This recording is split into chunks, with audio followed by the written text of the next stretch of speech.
The poem of the man God, the third year of the public life. Chapter 335. Jesus at Nazareth with his cousins and with Peter and Thomas. 20th of November, 1945. You will put here the vision that you saw on 11th of September 1944, Ishmael ben Varbi. Jesus is once again with his disciples on the road that from Israel plain takes one to Nazareth. They must have spent the night somewhere, because it is early morning. They walk for some time in silence. Jesus is ahead of them, alone. Then he calls Peter and Simon and walks with them.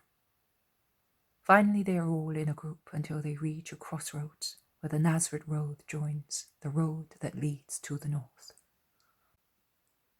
Jesus beckons those who are speaking to be quiet and says, "We shall now part. I am going to Nazareth with my brothers, with Peter and Thomas. Under the guidance of Simon Zealot, along the Tabor and Caravan Road, you will go to Debaret, Tiberias, Magdala, Capernaum, and then towards Meron. You will stop at Jacob's to see whether he has been converted, and you will take my blessing to Judas and Anne. You will stay in those houses where they offer you hospitality, more insistently. You will stay one night only in each place, because on the Sabbath evening we will meet on the Shaphat road. I will spend the Sabbath at Chorazin in the house of the widow. Call on her and tell her.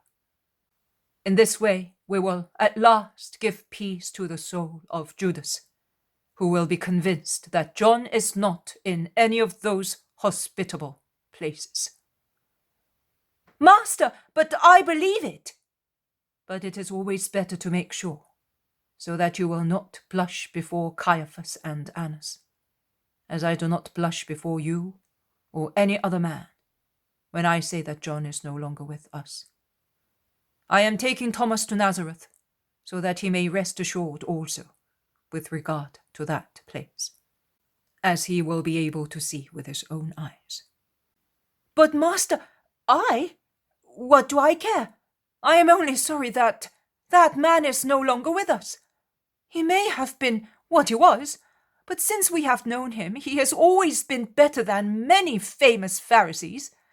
It is enough for me to know that he did not deny you and did not grieve you. And then, whether he is on the earth or in Abraham's bosom, I do not care. Believe me, if he were in my house, I would not disdain him. I hope that you do not think that in the heart of your Thomas there is more than a natural curiosity, but no animosity, no spur of a more or less honest investigation, no inclination to voluntary or involuntary or authorized espionage, no desire to be harmful. You are offending me. You are insulting me. You are lying. You have seen that I have always acted in a holy way during this time. So why do you say that?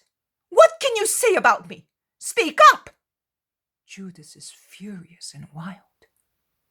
"Be silent. Thomas will reply to me only, as I spoke to him. I believe Thomas's words, but that is what I want, and that will be done. And none of you are entitled to reprove my conduct." "I am not reproaching you, but his insinuation struck me and—" "You are 12. Why did it strike you only, when I spoke to everybody?" "Because I looked for John," Jesus says. "Also other companions of yours did so, and other disciples will do so. But none will feel offended by Thomas's words. It is not a sin to ask after a fellow disciple in an honest manner. Words like those, just uttered, do not hurt. When our hearts are full of love and honesty, and nothing pricks them or makes them supersensible, having already been bitten by remorse.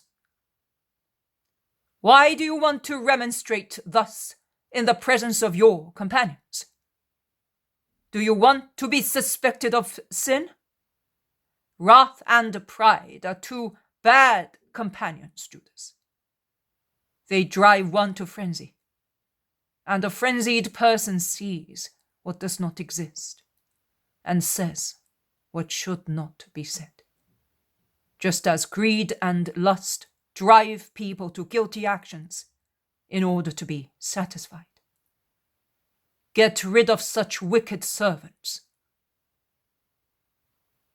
And in the meantime, you had better know that during the many days while you were away, there has always been very good harmony among us, as well as obedience and respect.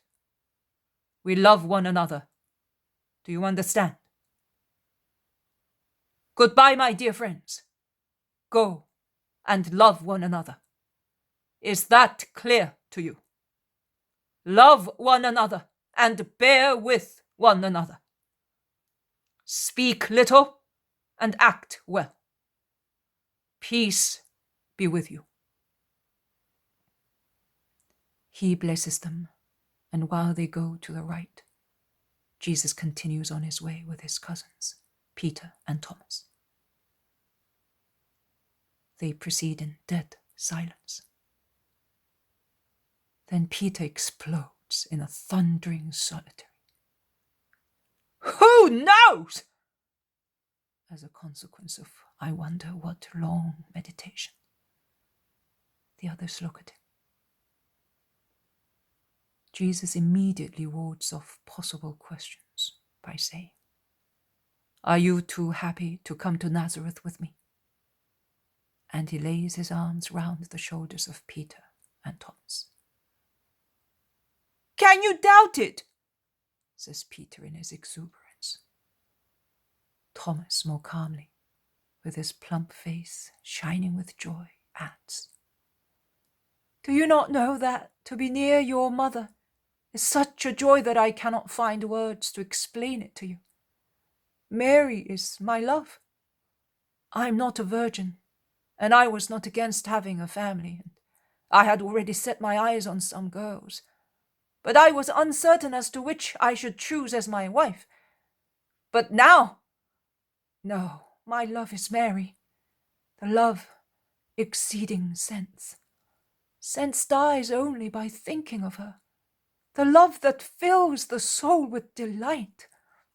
I compare all the good I see in women, also the dearest ones, such as my mother and my twin sister, to what I see in your mother, and I say to myself, all justice, grace, and beauty is in her.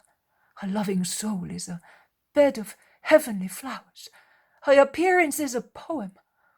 Oh, in Israel, we dare not think of angels, and with fearful reverence we look at the cherubim of the Holy of Holies.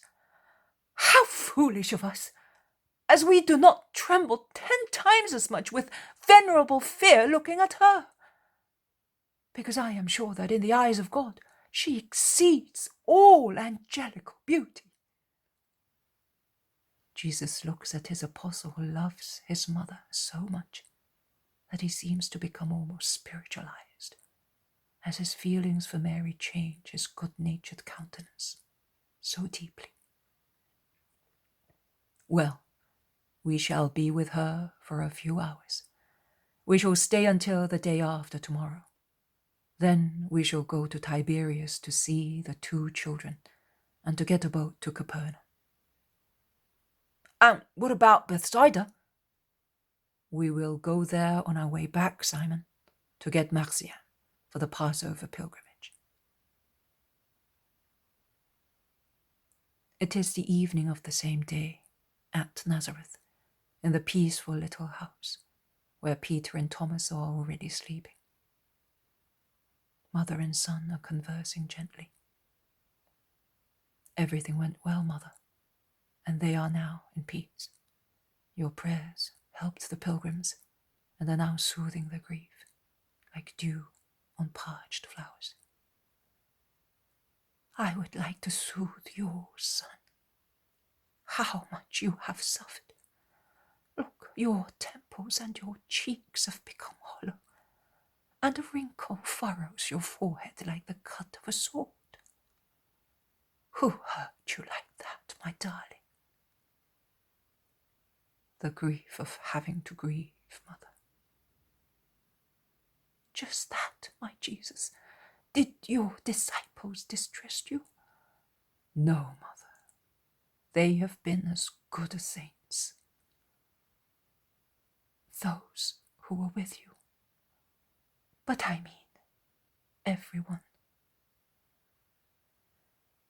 You see that I brought Thomas here to reward him, and I would have liked to bring also those who did not come here the last time. But I had to send them elsewhere ahead. And Judas of Kerioth? Judas is with them. Mary embraces her son and reclines her head on his shoulder, weeping. Why are you weeping, Mother? Asks Jesus, caressing her hair. Mary is silent and weeps. Only after a third question, she whispers, because I am terrified. I would like him to leave you. It is a sin, is it not, to wish that? But I am so much afraid of him. For you. Things would change only if he disappeared, dying. But why should he die? I am not so bad as to wish that. He has a mother as well, and a soul, which may still be saved. But, oh, son, would death perhaps not be a good thing for him? Jesus sighs and whispers, death would be a good thing for many people. He then asks in a loud voice, have you heard of old Johanna? What about her fields? I went to see her with Mary of Alphaeus and Salome of Simon after the hailstorm. But as her corn had been sown late, it had not yet come up, and so it suffered no damage. Mary went back to see her 3 days ago. She says the fields are like carpets, the nicest fields in the district. Rachel is well, and the old woman is happy. Mary of Alphaeus also is happy, now that Simon is all in your favor. You will certainly see him tomorrow. He comes here every day. He had just gone away today when you arrived. You know, no one noticed anything. They would have spoken if they had noticed that they were here. But if you are not really tired, tell me all about their journey. And Jesus tells his mother everything, except his suffering in the cave at ch.335.